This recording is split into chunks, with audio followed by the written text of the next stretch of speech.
To the Kansas City Chiefs. A lot of rumors in the offseason about whether Travis Kelce would retire. He decided to run it back.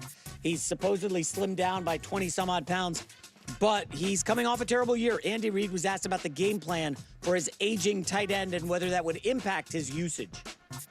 Not really feeling that.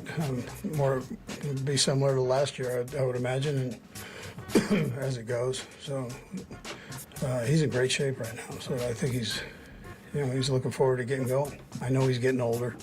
He doesn't know he's getting older, but I do. So I can be the bad guy in some cases there, and if needed. He's got a year left.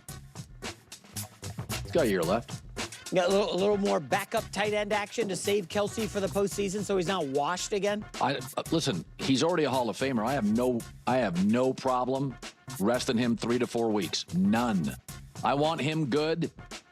We want him good in January, and I have no problem doing that. Hey, give him a sabbatical at some point in the season. Let's go to the final story, Cons. The NBA. This is all right. That was a weird short clip. Like they didn't really want to talk about it, so I don't know why they brought it up. But it's kind of weird though because Colin has the Chiefs struggling to even make the playoffs. And if that's the case, then you're not going to be holding back Travis Kelce, right? Like, so trying to make sense of this a little bit. I think Travis Kelce will still have plenty of great moments in him. But when you look at Kelce, like he had a down year, but yet he still, I mean, like it's kind of crazy. He was still 131 targets, which was 16th. That's including now all the wide receivers. I mean, and I'm gonna just do tight ends in a second. But when you look at this, it's wide receiver, wide receiver, wide receiver, wide receiver, wide receiver, tight end, wide receiver, tight end, wide receiver, wide receiver, wide receiver, wide receiver, wide receiver, wide receiver, Travis Kelce. And that Travis Kelce also only played 16 games. So clearly, if he played that that final game of the season, he would have been. He has 131 targets. He would have been flirting with top 10. So that is a lot. They're relying a ton on him. And not to mention, that's just targets. What about receptions? Top 12. And again, you play that other game, not hard to imagine that he would have clearly been, he would have had to have just, he would have been top 10. Clearly. He would have hit 100 receptions. That's not that much of a stretch to make. All right. And when you think about it, I mean, Justin Jefferson had 103 receptions. Again, Travis Kelce had 97.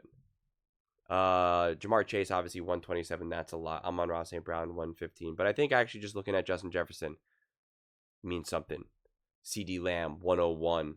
I feel as though this kind of puts this a little bit in context here. It's tough because a couple of the other bigger names around the NFL, like A.J. Brown, Devon, they've missed a whole bunch of games, so obviously their receptions are going to be a little bit lower. But even like a Kittle, he did miss 2 games,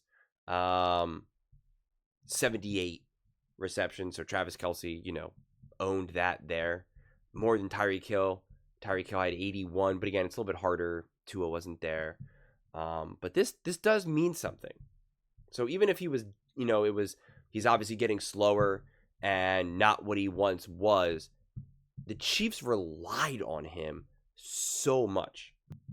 He was top 3 in receptions for tight ends and was top 3 in targets. So they relied on him so heavily. They obviously had their injuries and whatnot.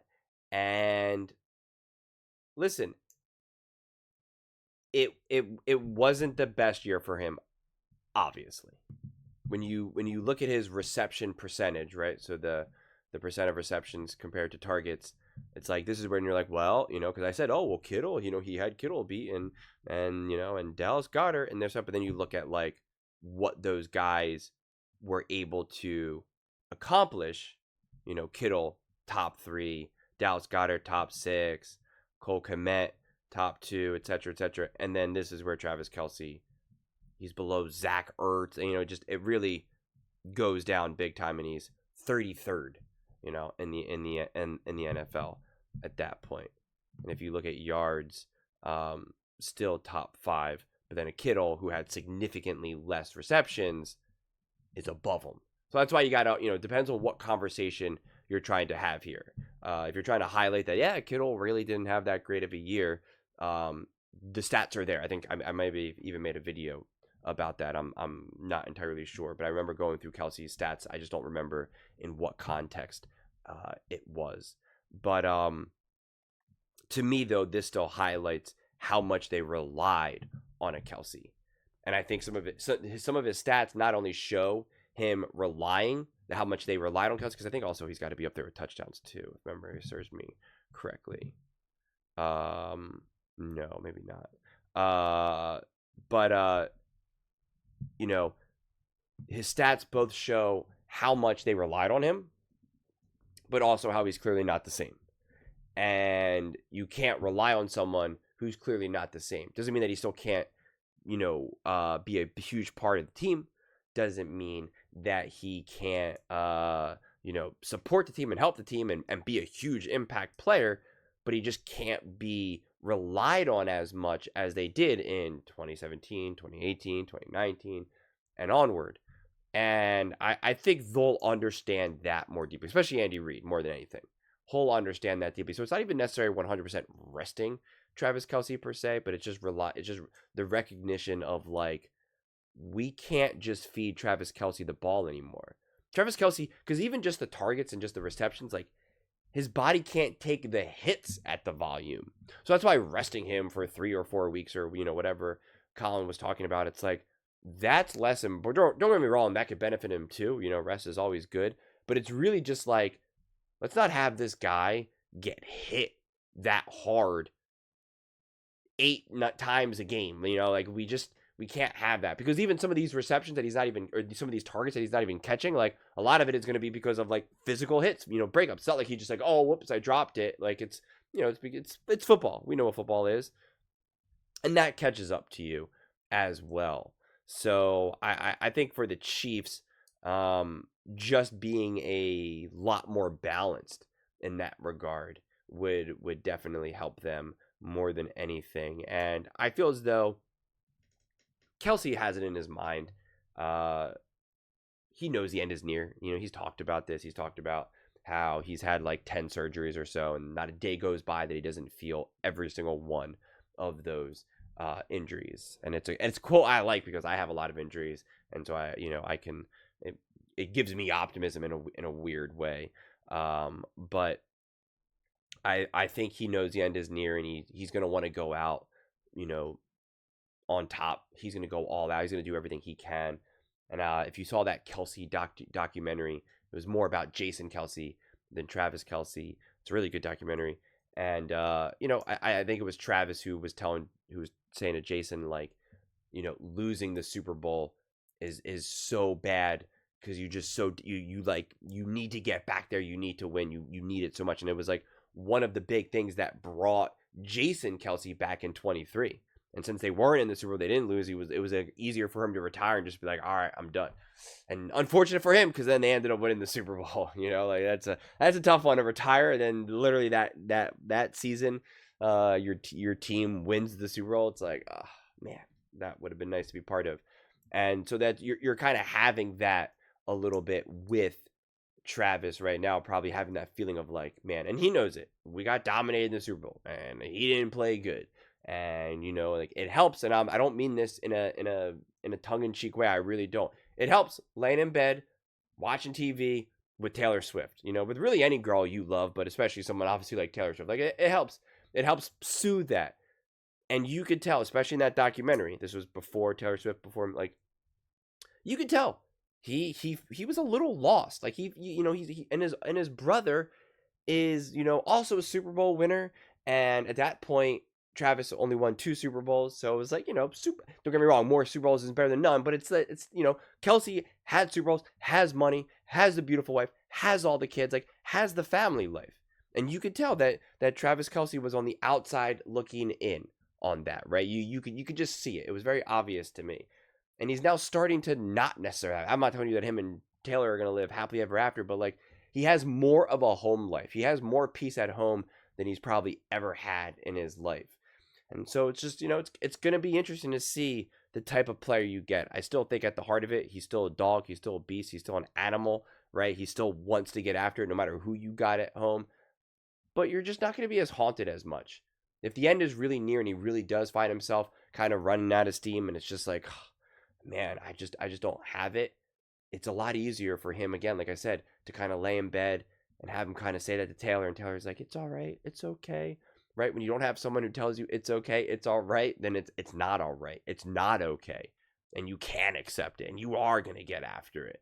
But it's like, when you hop on a private jet and you fly to like Milan or whatever, I don't know, man, and you're staying in some hotel that costs like $30,000 a night, and Taylor Swift is right there. She's in the bathroom like doing her makeup. She's like, "Come on, babe, we gotta go." It just hits different. It's just gonna hit different, man. It's a lot different than if you're alone in your house and it's just nothing but echoes, right? And you're talking to your brother who's like, "Yeah, I'm gonna be with my wife and kids over the weekend." Like it's just different, man. It's just different. So I'm curious to see this version of Travis Kelce we get. I think we're gonna still get a great Kelce, but a less than version, because I think they're going to utilize him significantly less, which is going to be an adjustment also for Patrick Mahomes, because Kelce has been his absolute security blanket and his go-to target.